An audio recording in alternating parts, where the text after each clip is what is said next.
하나님 말씀은 전도서의 말씀이에요. 전도서 2장 구약 성경입니다. 나는 내 마음에 이르기를 내가 시험 삼아 너를 즐겁게 하리니 너는 낙을 누리라 하였으나 보라 이것이 헛되도다. 내가 내 마음으로 깊이 생각하기를 내가 어떻게 하여야 내 마음을 지혜로 다스리면서 술로 내 육신을 즐겁게 할까? 또 내가 어떻게 하여야 천하의 인생들이 그들의 인생을 살아가는 동안 어떤 것이 선한 일인지를 알아볼 때까지 내 어리석음을 꼭 붙잡아 둘까 하여 나의 사업을 크게 하였노라. 내가 나를 위하여 집들을 짓고 포도원을 일구며 여러 동산과 과원을 만들고 그 가운데에 각종 나무를 심었으며 나를 위하여 수목을 기르는 살림에 물을 주기 위하여 못들을 팠으며 남녀노비들을 사기도 하였고 나를 위하여 집에서 종들을 낳기도 하였으며 나보다 먼저 예루살렘에 있던 모든 자들보다도 내가 소와 양떼의 소유를 더 많이 가졌으며 은금과 왕들이 소유한 보배와 여러 지방의 보배를 나를 위하여 쌓고 또 노래하는 남녀들과 인생들이 기뻐하는 처첩들을 많이 두었노라.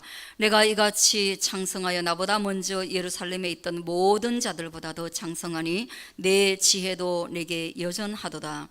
무엇이든지 내 눈이 원하는 것을 내가 금하지 아니하며 무엇이든지 내 마음이 즐거워하는 것을 내가 막지 아니하였으니 이는 나의 모든 수고를 내 마음이 기뻐하였습니다. 이것이 나의 모든 수고로 말미암아 얻은 몫이로다. 그 후에 내가 생각해 본즉 내 손으로 한 모든 일과 내가 수고한 모든 것이 다 헛되어 바람을 잡는 것이며 해 아래에서 무익한 것이로다. 아멘. 할렐루야.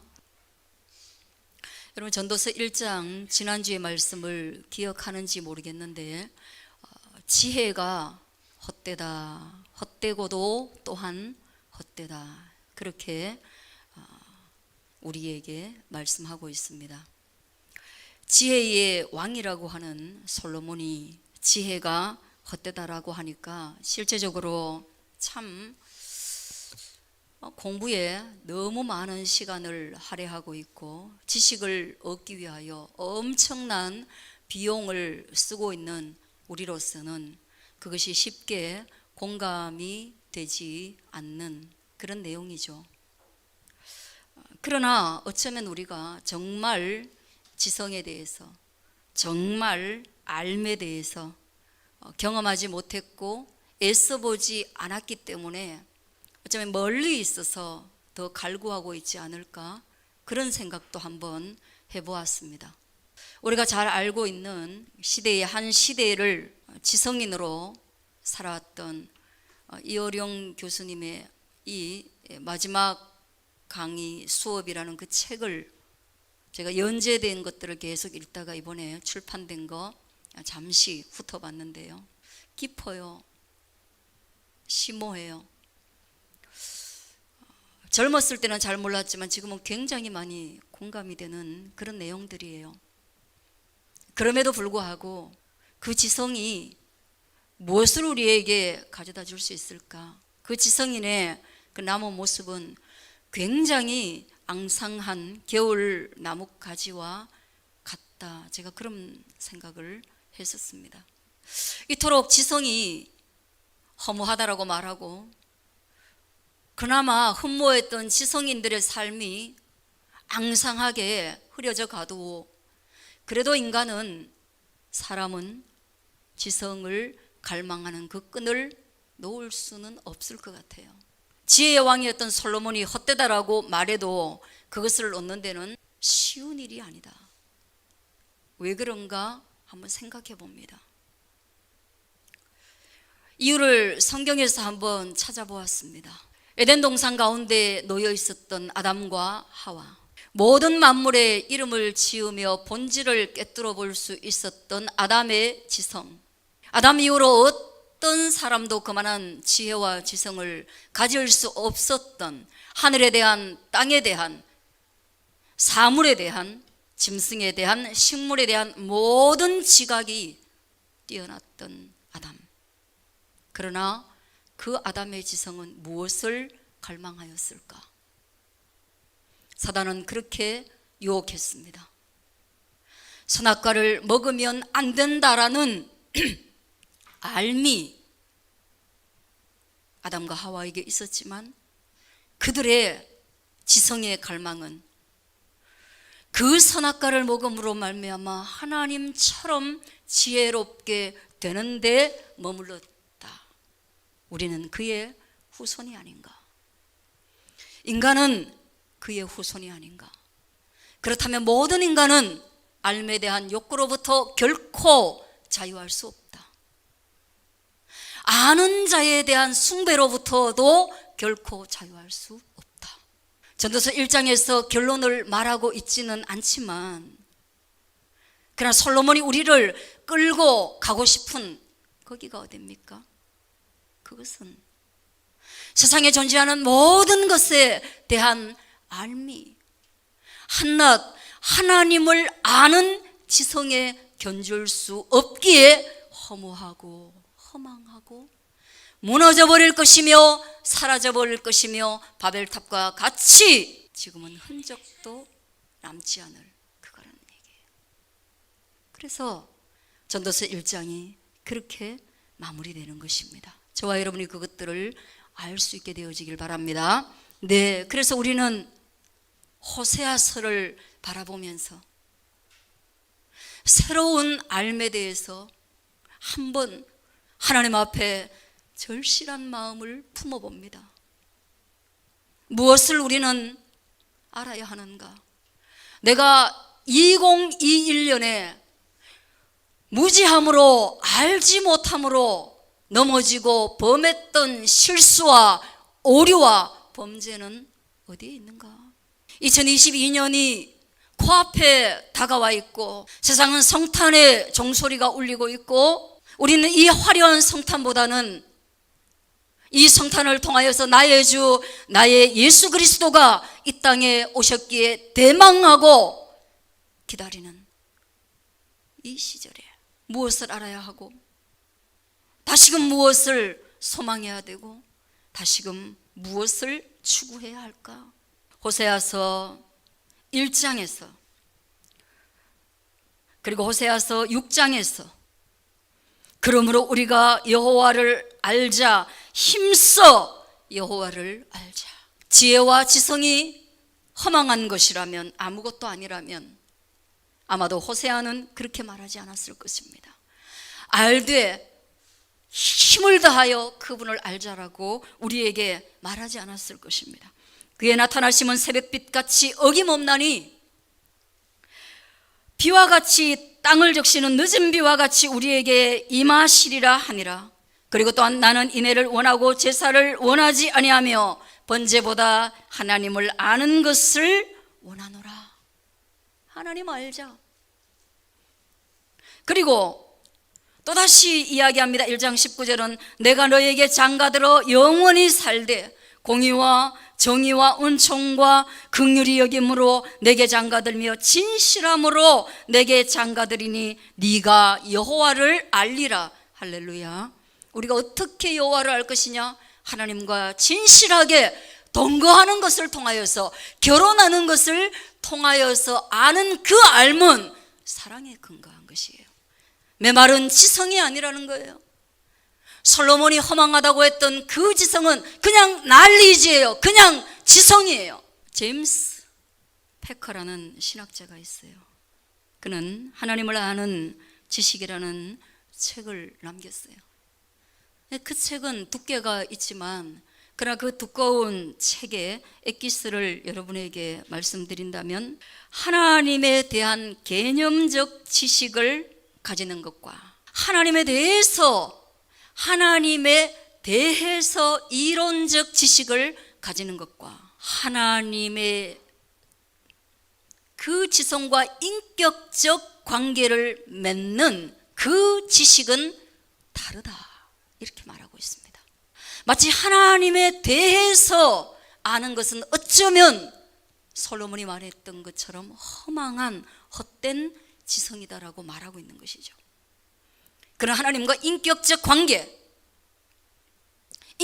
관계를 맺음을 통해서 아는 것은 오늘 호세아서 1장 그리고 호세아서 6장이 말하는 것처럼 장가들어 깊이 아는, 관계를 통하여서 깊이 깊이 아는 번제보다 나은 하나님에 대한 지성이다. 그것은 영성을 가리키는 지성입니다. 믿으시기를 축복합니다. 오늘은 그 지성에 대해서 우리에게 알려주신 이 전도자가 두 번째, 낙이 무엇인가? 인생에서 즐거움이 무엇인가? 거기에 대해서 우리에게 다시금 가르쳐주고 싶은 거예요. 여러분, 얼마나 좋습니까? 여러분, 누가 지혜에 대해서 우리에게 말해줍니까? 누가 즐거움에 대해서, 낙에 대해서 말해줍니까? 성경이 우리에게 말하는 거예요. 그리고 이 솔로몬은 내 마음에 이르기를, 자, 내가 시험 삼아서 너를 즐겁게 한번 해볼게. 하나님의 성령의 감동으로 주어진 이 글이 너를 즐겁게 하리니 너는 낙을 누리라 하였으나 보라, 이것이 헛되도다. 내가 너에게 낙을 누릴 수 있는 여건을 다 조성해 주었음에도 불구하고, 그리고 누리라 하고 누려도 그것이 헛되다, 이렇게 말하고 있어요. 웃음에 관하여 말하여 이르기를 그것은 미친 것이라 하였고, 희락에 대하여 이르기를 이것이 무슨 소용이 있는가 하였노라. 그럼 기쁨이요, 즐거움이요, 희락이요, 웃음이요, 이것이 정말 우리에게 헛된 것입니까? 알기 위해서 모든 에너지를 전력 투구하고 있는 저와 여러분은 여전히 낙을 누리기 위해서 모든 전력을 기울이고 있는데 그것이 헛된 것입니까? 우리 그 질문에 다시금 빠질 수밖에 없는 거예요. 사전적 의미로 보면 낙이라는 것은 재미요, 즐거움이요, 그리고 또 고통이 없이 편안하게 있는 그 상태가 낙이에요. 그렇다면 그 반대의 상태가 뭐냐? 그것은 고예요, 고. 그것은 108번뇌쯤 되는 그런 인간에게 주어지는 고통을 말하고 있다, 이 말이죠. 우리는 고통을 싫어하고 그것을 피하고 싶어 하고 있고요, 당연히 그 고통에 반대되는 낙을 누리기 위해서 애쓰고 있는데 그것이 헛되다뇨. 오늘 우리는 무엇을 누리는 낙으로 살아가고 있는가? 여러분, 낙은 무엇입니까? 오늘 사는 것이 재미가 있습니까? 아니, 나는 먹는 낙으로 살고 있습니까? 나는 자전거 타는 낙으로 살고 있습니까? 나는 적금 부어서 1회차, 2회차, 3회차 이렇게 누적되는 낙으로 살고 있습니까? 아니면 무엇입니까? 손주의 재롱을 보는 낙으로 살고 있습니까? 아니면 지금 돈 버는 낙으로 살고 있으신가요? 아니면 일 배우는 낙으로 살고 있나요? 아니면 새로운 사람을 만나서 연애하는 낙으로 살고 있나요? 아니면 내가 산 부동산이 천정부지로 지금 뛰어오르는 그 낙으로 살고 계신가요? 아니면 내가 픽한 주식이 오르는 그 낙으로 살고 있습니까? 내가 굉장히 많이 나열했는데 그 중에 하나도 낙이 없어. 그러면 정말 우리는 슬퍼지죠. 그러니 우리에게는 낙이라는 것이 헛되다 이렇게 말할 때 공감이 안 되는 거죠. 그 중에 하나의 낙도 나에게 없다, 하나도 없다, 그것도 참 어려운 삶이에요. 우리가 포기할 수 없는 이 낙에 대해서 그는 말합니다. 우리의 목표인 그 낙에 대해서 그는 말합니다. 따라하겠습니다. 헛되고 헛되고 헛되고 헛되다. 설교가 끝날 때는 그래도 그 헛됨에 대해서 깊이 저와 여러분이 이해할 수 있게 되어지기를 축복합니다. 솔로몬은 인간의 낙을 줄줄이 나열하고 있어요. 3절에서부터 10절까지는 그걸 말하는데, 내가 내 마음으로 깊이 생각하기를, 내가 어떻게 하여야 내 마음을 지혜로 다스리며 술로 내 육신을 즐겁게 할까 고민을 합니다. 마음이 즐겁고 몸이 즐거우면 그것이 낙이라고 했으니, 마음은 지혜로 채우고 몸이라는 것은 알딸딸하니 술로 조금 채워가지고 몸과 마음이 평화롭고 아주 릴렉스하고 즐거운 상태에 자기를 놓아보려고 했다는 것이죠. 그래서 여러분들이 옛날에 선비들도 보면 책 읽는 즐거움과 그 책 읽는 친구들끼리 앉아가지고 술 나누는 즐거움이 있었습니다. 그죠? 그게 선비들의 즐거움이었습니다. 그것을 이 전도자인 솔로몬도 취하고 있는 것이에요. 또 오늘날 저와 여러분도 책 읽기 싫으니까 이거 다른 말로 하면 유튜브 보면서 술 한잔 한다. 그 이전 세대는 텔레비 드라마 보면서 술 한잔 한다. 그럴 때 나는 하루에 제일 행복감을 느낀다. 이걸 지금 솔로몬도 추구하고 있는 거예요.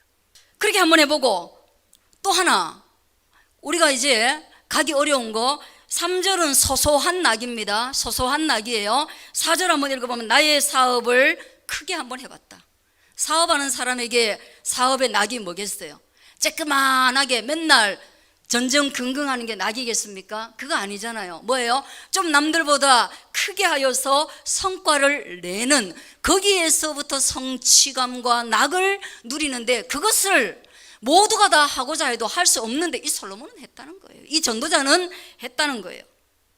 아, 그것뿐입니까? 회사가 막 일어나는데 집도 일으켰습니다. 나를 위하여 집들을 짓고, 한 개로 안 돼요. 여러 동산을, 가원을 만들고 그 가운데 각종 과목을 심었어요. 예, 우리하고 똑같아요. 한 개 심으면 이 사람 좋아하고, 한 개 심으면 저거 좋아, 이렇게 조화롭게 다 해놓고 정원을 꾸몄습니다. 그리고 6절 한번 보세요. 같이 읽겠습니다. 시작. 나를 위하여 수목을 기르는 살림에 물을 주기 위하여 못들을 팠으며. 예, 나무가 있으면 또 뭐가 있어야 돼요?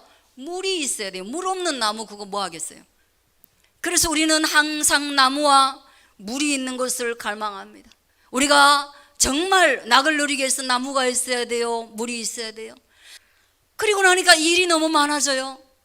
이거 혼자 관리할 수가 없네요. 남녀노비를 두었습니다. 외부에서부터 가져왔습니다. 그리고 그 노비들이 낳은 자식들은 또 노비요. 그래서 노비가 많아지고 많아져서 집을 관리하고 회사를 관리하고 나무를 관리하고 수목을 관리하고 물을 관리하는 그 많은 사람들을 두었습니다. 그러다 보니까 점점 늘어나가지고 소와 양떼들까지도 소유의 소유를 더하여 많아졌는데, 그래서 그것들이 다시금 은금으로 바뀌어져 가고, 소유는 보화에 대한 소유와 지방에 있는 것까지도 자기에게 상납되어서 없는 게 없는 상태까지 놓이고, 그리고 난 뒤 모든 인생이 기뻐하는, 한번 따라하겠습니다. 처첩을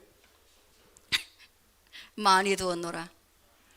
처와 첩이 많은 거, 이거 모든 인생이 기뻐한대요. 그런 거에 다 좋아한다는 얘기예요. 고독하고 사랑에 목마르다는 얘기예요. 자, 이게 누가 한 얘기예요? 솔로몬이 그렇게 했어요. 전도자가 그렇게 살았습니다. 와, 우리가 꿈꾸는 모든 인생을 그가 다 했구나. 그런데 보십시오. 내가 이같이 창성하여, 솔로몬이라는 사람은 미약함도 없었습니다. 왜? 다윗으로부터 나라를 물려받았고 다윗으로부터 모든 것을 상속받았기 때문에 내 시작은 미약하나 나중에 창대한 것이 우리의 인생이나, 솔로몬은 처음부터 미약한 적이 없었고, 그리고 그것을 더 창성하게 만들었으니 그의 전에도 이런 왕이 없었고 그의 후에도 이런 왕이 존재하지 않을 만큼 그는 성공한 전도자입니다. 그래서 그는 이것 때문에 내 마음이 즐거워했어요. 그리고 나의 모든 수고를 내 마음이 기뻐하였습니다. 10절입니다. 이것이 나의 모든 수고로 말미암아 얻은 몫이로다. 여러분, 수고하여서 그는 이 많은 몫을 얻었어요. 수고한다고 이런 몫을 얻습니까? 여러분, 수고하면 이런 몫을 얻어요? 그러면 잘된 인생이에요. 그러면 괜찮은 인생이에요. 그러나 수고하여도 이런 몫을 얻지 못하는 구조 속에서 오늘도 방황하고 갈등하는 젊은이와 중년과 노년이 우리 주변에 수두룩하다는 거예요. 그리고 불합리하게도 그것도 불합리한데, 더 불합리한 것은 무엇입니까? 수고하지 않는데 너무 많은 것을 가지고 있는 사람들이에요. 그리고 우리 후세대들은 수고하지 않고 이것을 가지려는 욕망으로 가득하다는 거예요. 몸을 팔아서라도, 정의를 팔아서라도, 양심을 팔아서라도 그렇게 하고 싶다는 거예요. 이거 진짜 심각한 우리 사회의 문제 가운데 하나고, 신자 중에, 복음의 사람 중에도 그렇다면 우리는 아픈 거예요. 이렇게 다 이루고 나니까 괜찮아야 되는데, 11절 우리 같이 한번 읽겠습니다. 시작. 그 후에 내가 생각해 본즉 내 손으로 한 모든 일과 내가 수고한 모든 것이 다 헛되어 바람을 잡는 것이라, 해 아래 무익한 것이로다. 예, 그 후에 언제 생각했을까요? 여러분, 그 후에 언제 생각했을까요? 모든 것이 헛되다라고 느낄 수 있는 때가 언제인가요? 제가 지금 말하고 있는 이것이, 제가 서론에 말했던 본문에 대한 해석이 솔로몬 미리 깨달았으면 이렇게 안 했겠죠. 처첩을 둘 때는 그분도 일정 부분은 올랐는데 어느 한 세월이 지나고 정말로 이런 것들이 헛되다라고 말할 때는 어쩌면 우리로 얘기하면 갱년기라는, 그리고 노년기에 접근했을 때 이런 생각을 하지 않았을까, 그런 마음을 한번 가져봅니다. 허망함. 제가요, 이 본문 준비하면서 아낌없이 주는 나무 쉘 실버스타인의 책을 다시 한번 읽어보았습니다. 나무와 소년의 이야기예요. 여러분도 잘 알 거예요. 모르시면 가서 한번 읽어보시길 바라요. 나무와 소년이 어린 날 너무너무 사랑하며 재미있게 지냈습니다. 소는 나무에 오르면서 그 나무가 자기의 가장 친한 친구였고, 그래서 그 나무 때문에 행복했고, 나무는 여전히 소년을 늘 애정하고 좋아했죠. 그 관계성 때문에 둘 다 굉장히 만족하고 행복했습니다. 근데 어느 날 이 소년이 조금 자랐습니다. 자라고 나니까 이 소년은 나에게 나무만 필요한 것이 아니라 나는 돈이 필요하다는 것을 알게 되었습니다. 그래서 그 소년은 슬픈 표정으로 와서 나무에게 말합니다. 나는 너에게 올라가고 너랑 같이 노는 거, 그러기에는 내가 너무 컸고, 그래서 나는 돈이 필요해. 나무는 그것이 행복한 것은 아니지만, 그러나 그 소년에게 내 열매를 가져다가 팔아, 그러면 그것으로 돈을 얻을 수 있을 거야, 그렇게 말을 합니다. 그러나 그 열매를 가지고 소년이 가서 팔아서 돈으로 바꾸었지만, 돈이 생기고 나니까 그는 나무에게 돌아오지 않았습니다. 나무는 소년을 굉장히 기다립니다. 어느 날 소년이 다시금 왔습니다. 힘없이 와서 그 우울한 소년을 보면서 또 나무는 염려하기 시작합니다. 왜냐하면 나무는 여전히 소년을 사랑하기 때문입니다. 그 소년은 이야기합니다. 나에게는 집이 필요하고 그 집에서 함께 살 가족이 필요해. 나무는 소년에게 조언합니다. 그래, 그럴 거야. 그러면 네가 나의 이 모든 나뭇가지를 베어가서 그것으로 네 집을 짓고 거기에서 네 가족이 행복하게 살면 어떻겠니? 네, 소년은 그렇게 했습니다. 세월이 지나서 소년이 또다시금 나무에게 왔어요. 나무는 그의 처진 어깨와 휘어있는 등을 보면서 직감했습니다. 또 무엇이 필요하다라는 것을 직감했습니다. 소년은 말했어요. 나에게는 배가 필요해. 왜요? 나는 이제 멀리 좀 떠나고 싶어. 나는 인생에 지쳤어. 나는 힘이 들어 쉼을 원해. 그러기 위해서는 저 바다로 나가는 그 배가 나에게 필요하다. 쉼을 위해서. 나무는 내 남은 밑둥을 잘라가서 배를 만들면 어떻겠니? 그리고 그 배를 타고 바다로 나가서 네가 그토록 힘겹고 어려운 인생에서 벗어나서 쉼을 누리면 어떻겠니? 네, 그렇게 했습니다. 어느 날 온통 등이 휜 늙은 노인 하나가, 더 이상 소년이 아닌 노인 하나가 나무에게 왔습니다. 그리고 나무는 인사를 건네죠. 집도 필요 없고 가족도 필요 없고 배도 필요 없다. 나는 그러기에는 너무 늙었다. 그리고 지쳤다. 나는 참 쉼이 필요하다. 나무는 말합니다.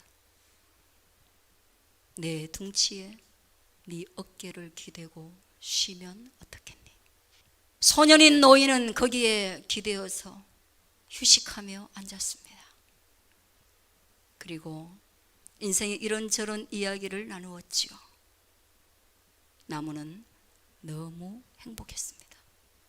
관계의 즐거움에서 소유의 즐거움으로, 그리고 내 영역을 만드는 즐거움에서부터 그 영역이 일정 부분 성취되고 난 뒤에는 쉼에 대한 낙으로, 그리고 그 모든 쉼조차도 우리에게 필요 없을 때는 돌아가야 할 곳이 있는 그 낙을 위하여 살아가는 우리의 인생의 한 걸음 한 걸음이 이 소년과 너무나 닮아 있다.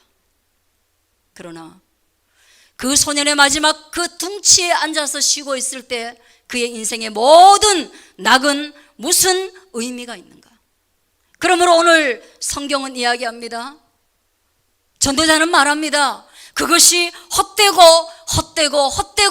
헛되니 우리가 추구해야 될 진짜 낙은 무엇인가?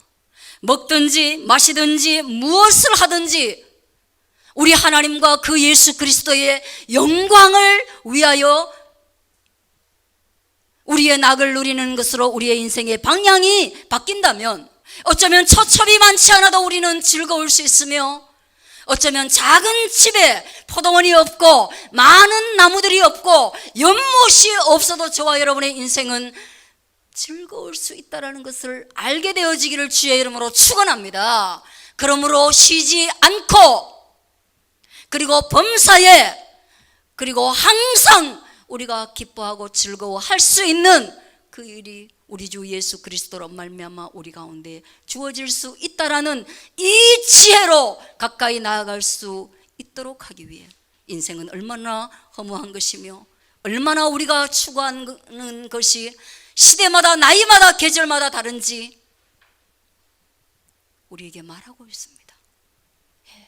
그걸 저와 여러분이 보고 이 12월이라는 쓸쓸한 계절에, 이 쓸쓸한 계절에, 다음 것을 준비하는 이 계절에 저와 여러분 다시금 주님께 기도하고 그것을 대망하는 것이 바로, 그것을 기다리는 것이 바로 메시아 곧 주님을 기다리는 것이다. 믿으시기를 축복합니다. 기도하겠습니다.